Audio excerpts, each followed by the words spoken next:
چنانچہ ایک مرغابی کا چھوٹا سا پرندہ ہے جس کا وزن 400 گرام ہوتا ہے. 400 گرام کا مطلب آدھا کلو بھی نہیں ہے. چھوٹا سا پرندہ کبوتر جیسا. وہ امریکہ میں الاسکا ایک جگہ ہے برفانی، وہاں سے وہ اڑتا ہے اور نیوزی لینڈ جاتا ہے، اور درمیان میں سمندر ہوتا ہے. وہ سمندر کے اندر زمین پہ اتر نہیں سکتا، پانی ہے، لہذا وہ جو اڑان بھرتا ہے تو 9 دن 9 رات مسلسل وہ اڑتا رہتا ہے. اب آپ غور کیجئے کہ چھوٹا سا پرندہ ہے، 9 دن 9 رات اڑتا ہے، نہ کھاتا ہے نہ پیتا ہے، نہ آرام کرتا ہے نہ نیند کرتا ہے، اور بغیر کسی آرام نیند کے کھائے پیے کے وہ 9 دن 9 رات میں 12,000 کلومیٹر کا سفر کر کے اپنی منزل پہ پہنچ گیا. اس پرندے کو کس نے اتنا سفر طے کرنے کی قوت عطا فرمائی؟ اللہ نے عطا فرمائی.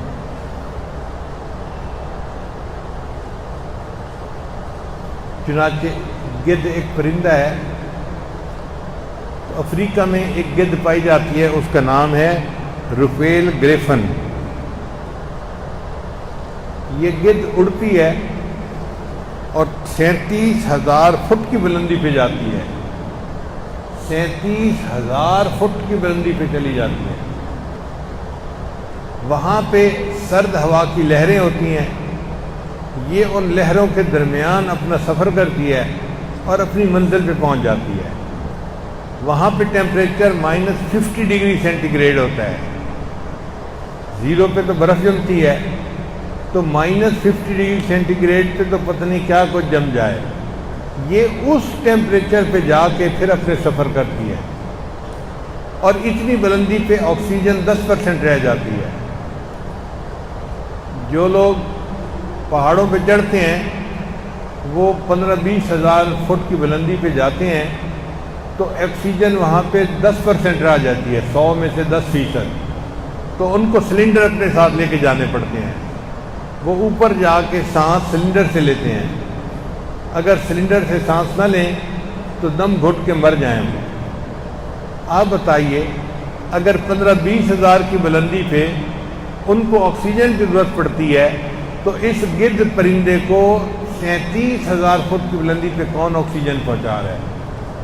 اور اس تھوڑے آکسیجن کے ساتھ یہ کمفرٹیبلی اڑتا ہے اور ہزاروں میل کا سفر کر کے اپنی منزل پہ پہنچتا ہے.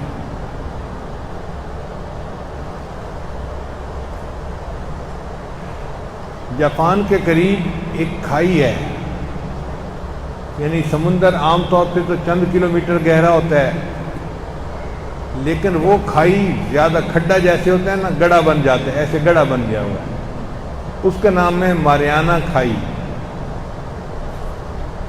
وہ ماریانا کھائی اتنی بڑی ہے کہ اگر ماؤنٹ ایوریسٹ پر جو پہاڑ ہے دنیا کا سب سے اونچا، اس کو اس کھائی کے اندر ڈالا جائے نا تو وہ ڈوب جائے، اور اس کی چوٹی کے اوپر 2 کلومیٹر پھر پانی باقی رہے. اتنی گہری کھائی کہ ماؤنٹ ایوریسٹ پہاڑ پورا کا پورا اس کھائی کے اندر ڈوب جائے گا، اور اس کی چوٹی کے اوپر بھی 2 کلومیٹر پانی رہے گا. یہ کس نے بنائی؟ اللہ نے بنائی، جو قدرت والا ہے، جو جانتا ہے کہ اس کائنات کو چلانا کیسے ہے.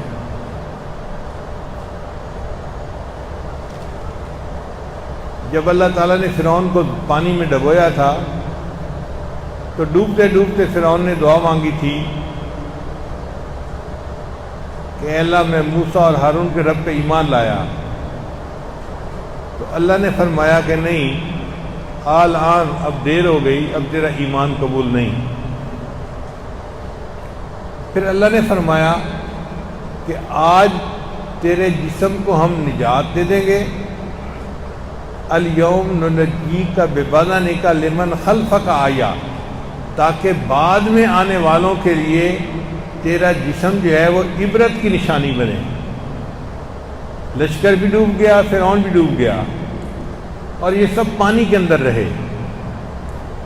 اور پانی کے اندر کتنا عرصہ رہے؟ 3,000 سال پانی میں پڑے رہے. اس کو کہتے ہیں بحیرہ احمر۔ 3000 سال فرعون کی لاش پانی میں رہی۔ پھر جب دریافت کیا گیا تو فرعون کی لاش کو سائنسدانوں نے نکالا،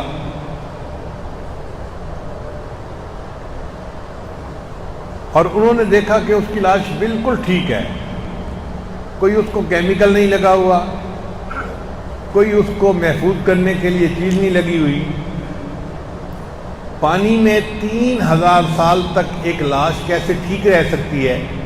یہ میرے اللہ کا حکم تھا، کیونکہ اللہ نے فرما دیا تھا ہم تیرے بدن کو نجات دیں گے اور تو بعد میں آنے والوں کے لیے عبرت کا نشان بنے گا۔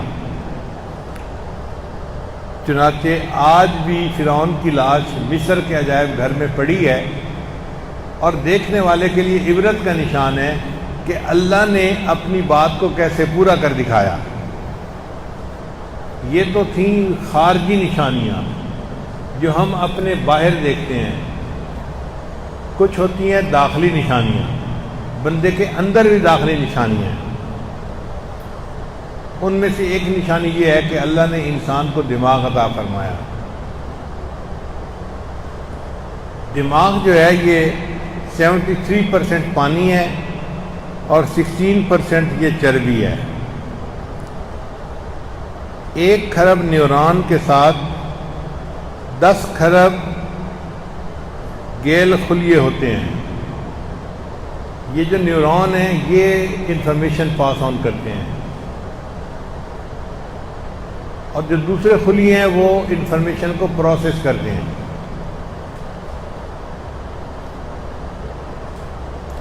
کتنا انفارمیشن کو پروسیس کرتے ہیں؟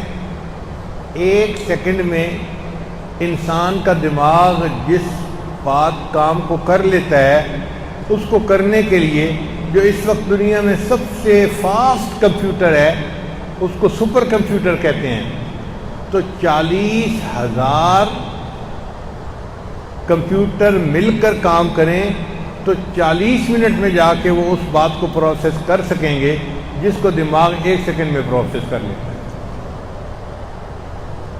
نہیں، سوری، میں نے غلط کہا، 80,000 سپر کمپیوٹر مل کر پروسیس کریں تو 40 منٹ میں اس کو پروسیس کر سکیں گے۔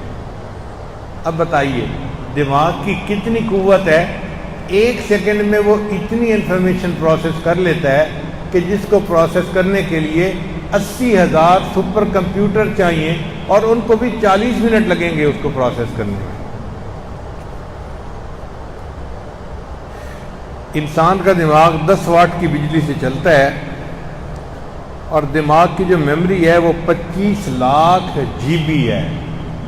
آج کل تو 5-10 جی بی پہ ہی لوگ خوش پھرتے ہیں کہ جی بڑی میموری مل گئی، 10 جی بی مل گیا، 15 جی بی مل گیا۔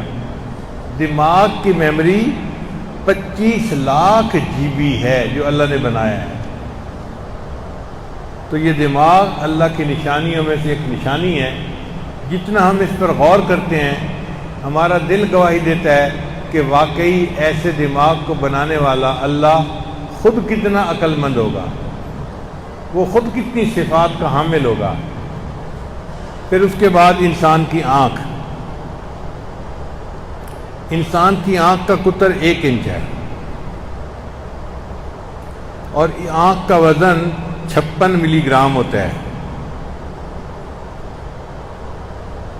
ایک انسان کی آنکھ 1 کروڑ رنگوں کے درمیان امتیاز کر سکتی ہے، یعنی رنگوں کے 1 کروڑ شیڈ ہونا تو انسان کی آنکھ ان میں فرق کر سکتی ہے، یہ الگ ہے، یہ الگ ہے، یہ الگ ہے۔ آپ اندازہ کیجئے کتنا پریسیژن ہے آنکھ کا، 1 کروڑ شیڈز کے درمیان بھی فرق کر لیتی ہے۔ دنیا میں جو بڑے سے بڑا اچھا کیمرہ بنایا گیا تو اس کی ایکوریسی جو تھی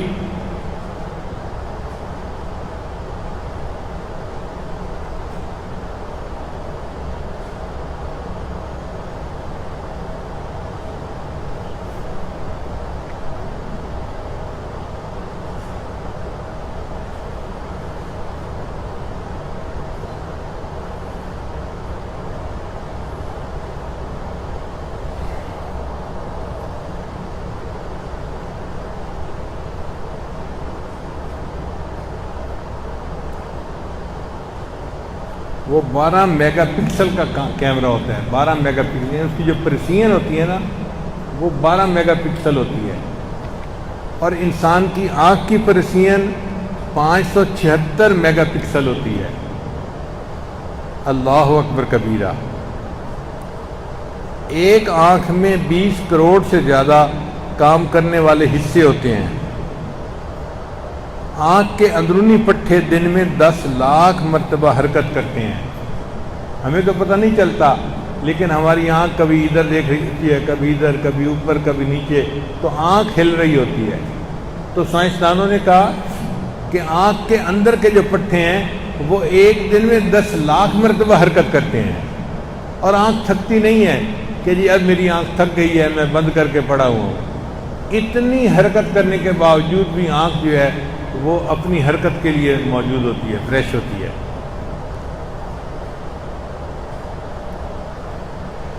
انسان کی انگلی کے جو نشانات ہیں نا، ان میں 40 کریکٹر ہیں جن سے بندے کو پہچانا جاتا ہے. یہ اس بندے کی انگلی ہے، یہ اس بندے کی 40 کریکٹر ہیں.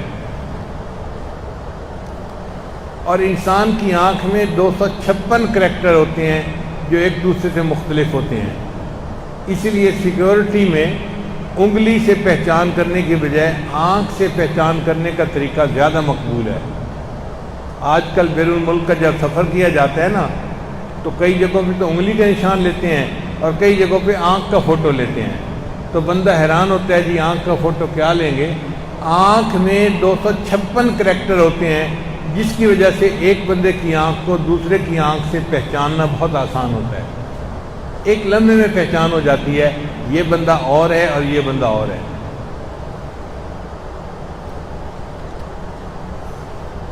پھر انسان کے آنکھ کے درمیان میں ایک چیز ہے جس کو کورنیا کہتے ہیں، اس کو خون نہیں ملتا. پورے جسم کی ہر چیز کو خون ملتا ہے، اس کو خون کی ضرورت نہیں ہوتی.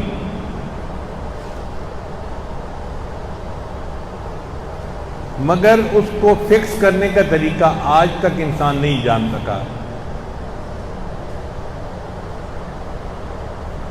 اب کوئی بچہ ماں کے پیٹ سے پیدا ہو اور اس کی آنکھ نہ ہو تو ساری دنیا کے سائنسدان مل کے اس کے لیے آنکھ بنا نہیں سکتے. یہ آنکھ کی نعمت کس نے دی؟ اللہ نے ہمیں عطا فرمائی.